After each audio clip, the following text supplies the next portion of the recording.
எந்த கூட்டணியும் இல்லாமல் கிட்டத்தட்ட 60-70 ஆண்டு காலமாக அரசியல் களத்தில் இருக்கக்கூடிய திமுக அதிமுக கட்சிகளை தமிழக வெற்றிக் கழகம் பின்னுக்கு தள்ளியிருக்கிறது. இது குறித்த கூடுதல் விவரங்களை வழங்குவதற்காக எமது செய்தியாளர் கிருபா இணைப்பில் இருக்கிறார். வணக்கம் கிருபா, கள நிலவரம் என்ன? வணக்கம் ரூதி. தற்போதைய நிலவரங்களின் அடிப்படையில் பார்த்தால் ஆளும் கட்சியான திமுக 3வது இடத்துக்கு தள்ளப்பட்டிருக்கிறது. தொடர்ந்து வாக்குகள் அடுத்தடுத்த சுற்றுகளாக எண்ணப்பட்டு வரும் நிலையில் தாவிக ஆரம்பத்தில் சற்று 2ஆம் இடம் 3ஆம் இடம் என பின்னடைவில் இருந்தாலுமே கூட தற்போதைய நிலவரங்களின் அடிப்படையில் பார்த்தால் தாவிக முதல் இடத்திற்கு வந்திருக்கிறது. அதன் அடிப்படையில் பார்த்தால் தமிழ்நாடு முழுவதுமே தாவிக 97 இடங்களில் முன்னிலை பெற்று வருகிறது. அதுக்கு அடுத்தபடியாக அதிமுக 73 இடங்களிலும் திமுக தொடர்ந்து 54 இடங்களிலும் முன்னிலை வகித்து வருவதை பார்க்க முடிகிறது. தொடர்ந்து தாவேகா 2ஆம் இடம் 3ஆம் இடம் என இருந்து வந்தாலும் அடுத்தடுத்த முன்னிலை நிலவரங்களின் மூலம் தாவேகா முதல் இடத்தில் இருக்கிறது. குறிப்பாக சென்னையை எடுத்துக்கொண்டால் மொத்தமுள்ள 16 தொகுதிகளிலும் 15 தொகுதிகளில் தாவேகா முன்னிலையில் இருக்கிறது. முதலமைச்சர், துணை முதலமைச்சர் என முக்கிய வேட்பாளர்கள் போட்டியிடும் தொகுதிகளிலும் கூட தாவேகா வேட்பாளர்கள் தொடர்ந்து முன்னிலை வகித்து வருகின்றனர். இவர்கள் மக்களுக்கு தெரிந்த அறிமுகமான முகங்கள் இல்லை என்றாலுமே கூட தாவேகா தலைவர் விஜய் என்ற பிம்பத்தின் அடிப்படையில் தாவேகாவுக்கான வாக்குகள் தொடர்ந்து அதிகரித்து வருவதை பார்க்க முடிகிறது. சென்னையை எடுத்துக்கொண்டால் ஒரே ஒரு தொகுதி, குறிப்பாக துறைமுகம் தொகுதியை மட்டும் திமுக முன்னிலை வகித்து வருகிறது. அந்த தொகுதியில் அமைச்சராக இருக்கக்கூடிய சேகர் பாபு போட்டியிடும் நிலையில் அந்த தொகுதியில் திமுக முன்னிலையும் அதே போல அதே தொகுதியில் 2ஆம் இடத்திலும் தாவேகாவும் இருக்கிறது. குறிப்பாக சென்னையில் மொத்தமுள்ள 16 தொகுதிகளிலும் தாவேகா 15 தொகுதிகளில் முன்னிலை வகித்து வருவதை பார்க்க முடிகிறது. அண்ணா நகர் தொகுதியிலும் தாவேகா முன்னிலையில் இருக்கிறது. கொளத்தூரிலும் தாவேகா வேட்பாளராக VS பாபு போட்டியிடும் நிலையில் முதலமைச்சருக்கு எதிராக பெருவாரியான வாக்குகள் வித்தியாசத்தில் அவர் முன்னிலை வகித்து வருவதை பார்க்க முடிகிறது. அதே போல திமுகவை முந்தி தமிழக வெற்றி கழகம் தொடர்ந்து முன்னிலை வகித்து வருகிறது.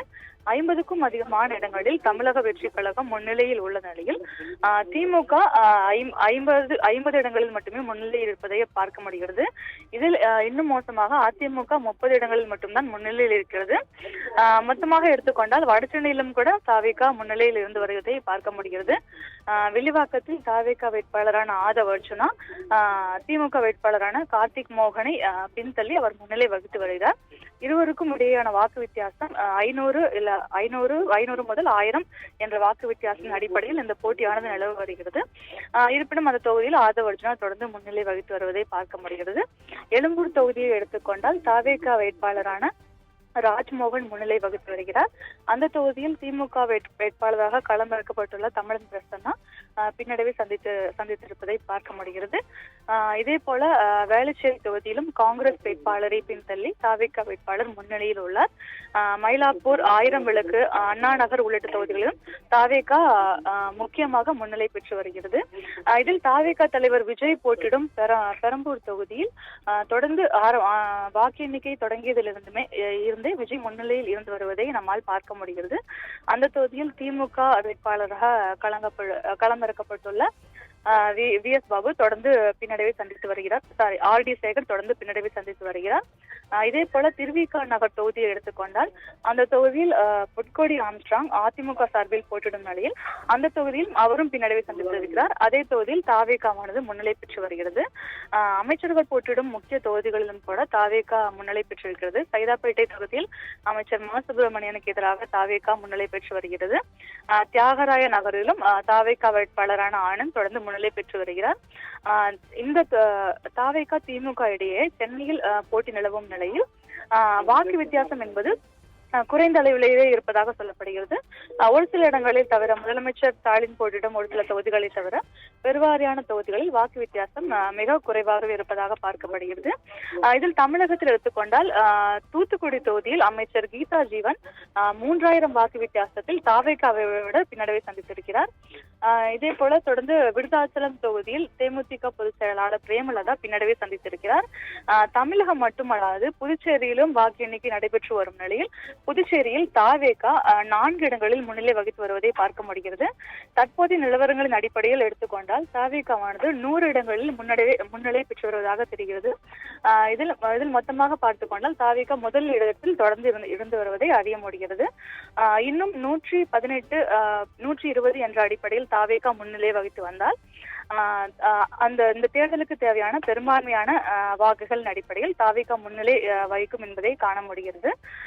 இதனைத் தொடர்ந்து இந்த 118 120 என்ற அடிப்படையில் தாவேகா தொடர்ந்து வெற்றியும் பெறுமானால் பெரும்பான்மை வகித்து இந்த தேர்தலில் தாவேகா வெற்றி பெற இந்த களம் தயாராக இருக்கிறது.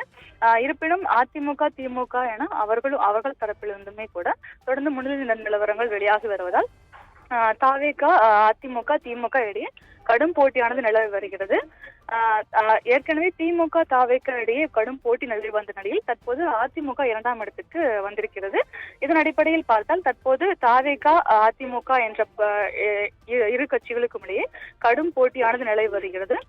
இந்த தேர்தல் 4 முனை போட்டி என்றாலுமே கூட தற்போது வெளியாகும் விவரங்களை பார்த்தால் தற்போது இந்த தேர்தல் வெறும் 3 முனை போட்டியாக மட்டுமே பார்க்கப்படுகிறது.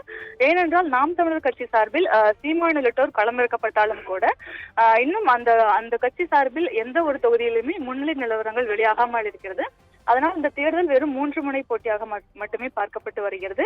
தாவேகா முதல் இடத்திலும் அதிமுக 2ஆம் இடத்திலும் திமுக 3ஆம் இடத்திலும் முன்னிலை பெற்று வருவதை பார்க்க முடிகிறது. இதில் குறிப்பாக அமைச்சர்கள் போட்டியிடும் தொகுதிகளில் தாவேகா முன்னிலை பெற்று வருவதை நம்மால் காண முடிகிறது. முதலமைச்சர் உட்பட அனைத்து அமைச்சர்களும் போட்டியிடும் தொகுதிகளில் தாவேகா முன்னிலை பெற்று வருகிறது. ஒரு சில தொகுதிகளை தவிர, அதாவது கோவை தெற்கு தொகுதியில் செந்தில் பாலாஜி, துறைமுகம் தொகுதியில் சேகர்பாபு உள்ளிட்டோர் முன்னிலை பெற்று வருகின்றனர். அதே சமயம் முக்கிய வேட்பாளர்கள் போட்டியிடும் தொகுதிகளிலும் கூட தாவேகா வேட்பாளர் தொடர்ந்து முன்னிலையில் உள்ளனர்.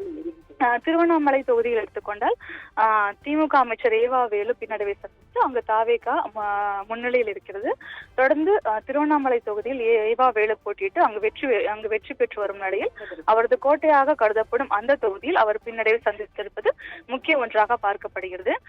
இதே போல சென்னையில் ஆர்கே நகர் தொகுதியில் திமுக முன்னிலை பெறும் என எதிர்பார்க்கப்பட்ட நிலையில் அந்த தொகுதியில் தாவேகா வேட்பாளர் தொடர்ந்து முன்னிலை வகித்து வருகிறார்.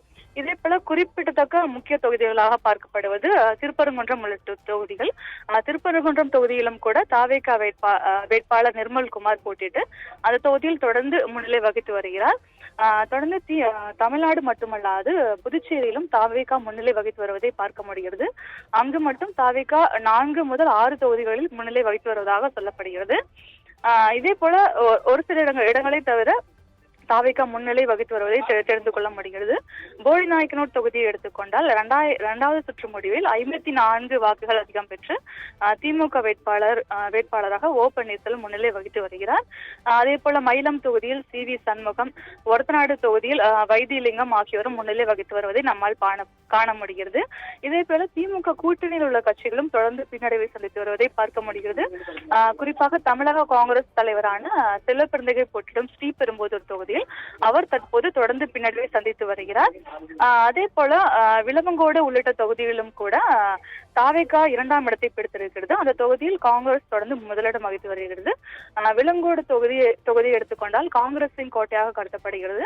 அந்த தொகுதியில் காங்கிரஸ் வேட்பாளராக யார் நடத்தப்பட்டாலும் அவருக்கு வெற்றி வாய்ப்பு அதிகமாக இருக்கக்கூடிய சூழல் நிலவும் நிலையில் விளவங்கோடு தொகுதியில் காங்கிரஸ் முன்னிலை வகித்து வருகிறது. ஆனால் அதற்கு அடுத்தபடியாக தாவேகா 2வது இடத்திலும், அதே போல அந்த தொகுதியில் நட்சத்திர வேட்பாளராக அறியப்பட்ட விஜயதரணி 3வது இடத்திலும் உள்ளனர். தொடர்ந்து இந்த வாக்குகளானது எண்ணப்பட்டு வருகிறது. குறிப்பாக தஞ்சாவூர் தொகுதியை எடுத்துக்கொண்டால் திமுக அதிமுக என இரு கட்சிகளுமே சரிசமமாக பிடித்துக் கொண்டுள்ளன. அதன்படி பார்த்தால் கும்பகோணம், ஒரத்தநாடு, திருவையாறு ஆகிய தொகுதியில் திமுகவும், பாபநாசம், பட்டுக்கோட்டை, பேராவூரணி, திருவிடைமருதூர் ஆகிய தொகுதியில் அதிமுகவும், தஞ்சாவூரில் தாவேகாவும் முன்னிலை வகித்து வருகிறது. தஞ்சாவூர் தொகுதியை எடுத்துக்கொண்டால் திமுக அதிமுக ஆகிய தஞ்சாவூர் மாவட்டத்தை எடுத்துக்கொண்டால் திமுக அதிமுக ஆகிய இரு கட்சிகளுக்கும் இடையேதான் போட்டி நிலவி வருகிறது. சென்னையில் தாவேகா தொடர்ந்து முன்னிலை வகித்து வருவதையும் பார்க்க முடிகிறது. தமிழ்நாட்டின் பல்வேறு முக்கிய தொகுதிகளிலும் கூட தாவேகா முன்னிலை வகித்து வருவதை நம்மால் காண முடிகிறது. அதிமுகவின் கோட்டையாக கருதப்படும் கொங்கு மண்டலத்திலும் கூட திமுக கடும் போட்டியை கொடுக்கும் என எதிர்பார்க்கப்பட்ட நிலையில் அந்த தொகுதியிலும் தாவேகா தொடர்ந்து முன்னிலை வகித்து வருவதை பார்க்க முடிகிறது. இருப்பினும் கூட கோவை தெற்கு தொகுதியில் திமுக வேட்பாளர் செந்தில் பாலாஜி முன்னிலை வகித்து வருகிறார். அதே போல கோவை வடக்கு தொகுதியில் தாவேகா முன்னிலை வகித்து வருகிறது. இரண்டாம் இடத்துக்கு பாஜக வேட்பாளரான வானதி சீனிவாசன் தள்ளப்பட்டிருக்கிறார். தொடர்ந்து இந்த வாக்குகளானது எண்ணப்பட்டு வருகிறது. இதே போல தென் மாவட்டங்களிலும் கூட தாவேகாவின் கை ஓங்கி இருப்பதை காண முடிகிறது. இருப்பினும் அதிமுக திமுக என இரண்டு கட்சிகளுமே சரிசமமாக போட்டியை கொடுத்து வருகிறார். குறிப்பாக தற்போதைய எம்எல்ஏக்களாக இருப்பவர்கள் பின்னடைவை சந்தித்து வருகின்றனர். திருச்சி மேற்கு தொகுதியில் KN நேரு 11,516 வாக்குகள் பெற்று பின்னடைவு சந்தித்திருக்கிறார்.